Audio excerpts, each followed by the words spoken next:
welcome back.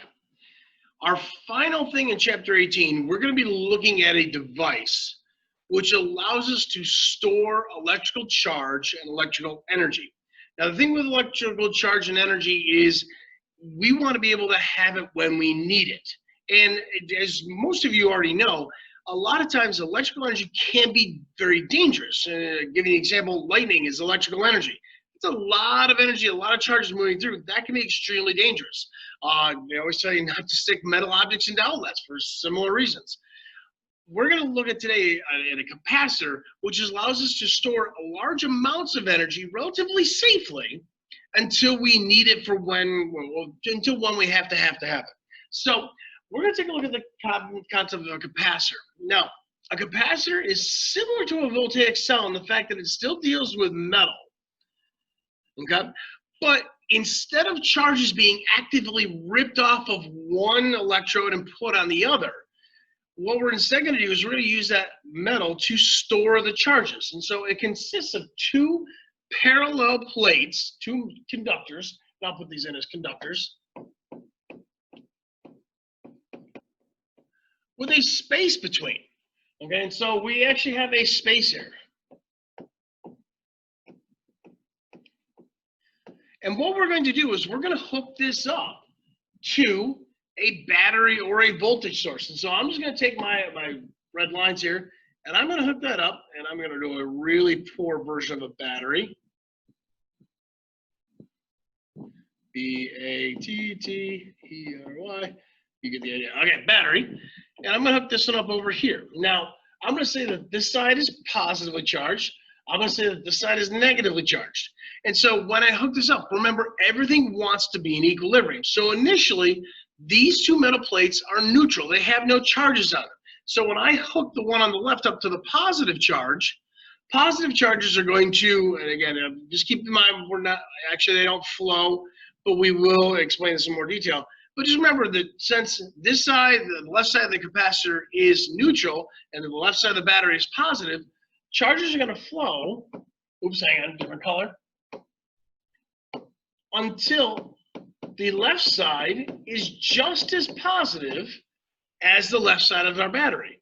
Likewise, charges will flow from my negative side until the right side of my capacitor is just as charged as the right side of my battery.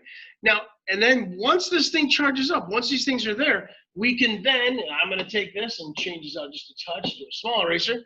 I can then disconnect my battery from it. And what's going to happen is those charges are going to stay on those plates, and they will stay there until they are discharged. Okay, now that could be by placing a conductor across, and so the charges flow and they go back to being balanced again. Or if somebody accidentally touches it, those charges can leak off, or over time they will eventually leak off as well through various other reasons. Okay, but this allows us to store these charges. The charges are stored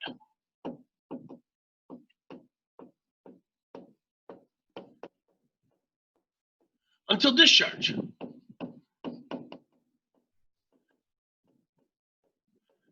Now, because we have different concentrations of charges, we can say that there's a voltage in between, a difference of potential in between those things. So this is like when we go back to our previous discussions when we had a positively charged object and a negatively charged object. So if we were to connect those, charges would flow through the conductor until they were in balance again. Okay, so there is a voltage in between them, and it's going to be equal to the voltage that was originally on the battery. And so what's nice is that this capacitor will hold that charge until we need it. Yep. Now, the amount of charge stored on that capacitor, the amount of charges that build up on these, is going to be directly proportional to the voltage. So we can say that the Q, and I'm using a capital Q here because you're going to get the same charge on each, is proportional to the voltage. And so if you have a higher voltage, you're going to get more charges on there. You get lower voltage, and you're going to have lower charges on there. Yep. And that will stay the same.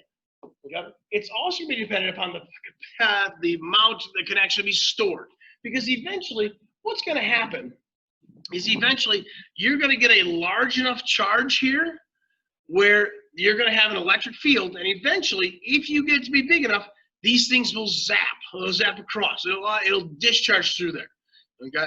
And I've got a story to tell you. Remind me to tell you the story tomorrow in class of when one of these things accidentally discharged and blew itself up. So it was a cool lab story. We were lucky that nobody got hurt. Okay? So the capacitor itself has a physical capacity of how much charge it can store. And after that, then the whole thing breaks down. Okay, so that's what's called the capacitance. The capacitance, symbol C, capital C, I got a bigger one, a capital C is how much physically, how much the capacitor can store. The physical I hate using the word capacitance again. Capacity for charge storage. And we'll talk about what that depends on here in a second. And the units for capacitance, and this is one you don't generally hear, but you may have, if you've ever like put a large audio system, stereo system in your car, you know that if you initially put that in, or you may know somebody who's done this, if you initially put this in, when the bass hits, it takes a lot of energy to move those speakers, to move the diaphragms of the speakers. Well, if you don't have the capacitor there, it'll actually suck so much energy that it'll actually make your lights dim and everything else. So if you have put one of these, you probably already know this unit, but the unit for these is called the farad, named after Faraday, capital F is that unit. Okay? And so that's the unit of your capacitance. So we can actually put this all together, that the amount of charge on a capacitor is directly proportional to the voltage, but it's also directly proportional to the capacitance. Now, if you're ever friends of the Quality Value channel or the Home Shopping Network, QVC. Now, the capacitor is a constant dependent on the structure. Now, again, this we're not going to go into a lot of detail, but just know that when the amount of capacitance is going to be directly proportional to the area of the plates. The bigger the plates, the more charge you can store on there. That should make sense. But it's inversely proportional to the distance between them. Okay? And so if your distance gets smaller, you can actually store more stuff. And then there's proportionality. The actual equation, which we'll go into in such a, it's also going to be equal to, it's going to be equal to a constant. This is the dielectric constant. Sorry, not dielectric constant. This is the permittivity of free space constant. I will explain that to you tomorrow. Times the area over the distance. For our purposes, I'm probably not going to have you calculate this out.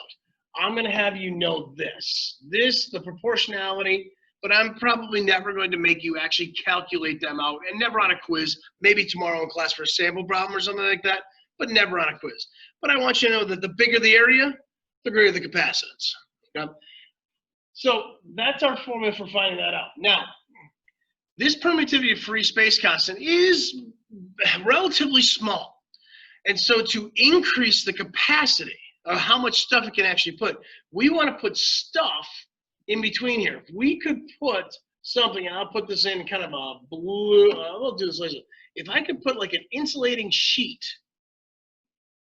in between those two things, it would actually allow me to store more charge before it hit that breakdown point where the lightning shot across and it automatically discharged.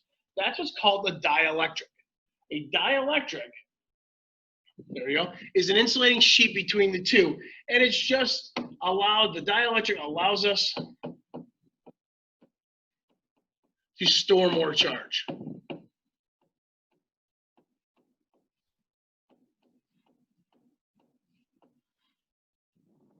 And it's found by experimentation and actually gives us a K. So, the symbol for it is K. That's what the dielectric constant is.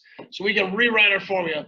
The capacitance of a capacitor is equal to the dielectric constant times the permittivity of free space constant times the area of the plates divided by the distance between. Like I said, I'm probably never going to make you actually calculate with this, but you know, it's important to know. Now, here's some examples, and just to give you some idea too, 1 farad capacitors are huge. 1 farad capacitors can be deadly. This 5 farad capacitor, this would be one like you put in your car to run your system. These are ones that are enough that if you accidentally discharge these will blow up, and it is possible to blow your hand off.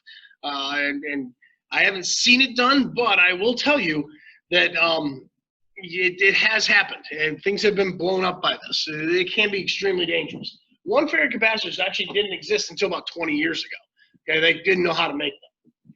Now, as we said before, all of this goes back to storing that charge, storing that energy until we need to use it.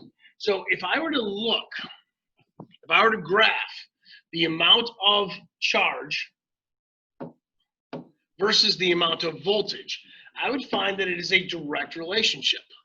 As we stated, the greater the voltage, the greater the amount of charge. Okay?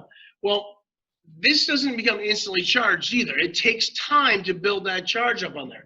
But if we look at the area underneath this curve, the area under is equal to, it's a triangle, is equal to, going to be equal to 1/2 of Q times V. Well, Q times V, we've already had this formula. Remember, voltage by definition is the energy per charge. And so if I rewrite this, energy is equal to Q times V. The area underneath this curve is, actually, I'm going to rewrite this as the potential energy on my capacitor. So PE capac. Okay. So it's a direct relationship between voltage and current, but we have to find the area underneath this curve in order to find the energy that is stored in our capacitor. Now, as we said, the total work done charging the capacitor, the area underneath that curve, is equal to the average during the whole process. And that's where that 1/2 comes in, the 1/2 QV. Okay? One other thing I want to show you, that if you were to look at the charge versus time, so if we were to look at the charge on here versus the amount of time, it actually will give us an exponential graph. And so e to the x, if you've ever heard of the exponential, natural log versus the natural log, that is the type of graph that is built when charging a capacitor. So this is actually something kind of neat, something that as you go in and hear about this in math, you can talk about, oh, like charging a capacitor. It'll definitely impress your other teachers. So we're going to end there. This is the end of Chapter 18. In Chapter 19, we're going to look at how we use all of this information in our everyday lives, and how these charges are actually going to be moving and how we can use that. So everybody have a great night. We'll see you later. Bye.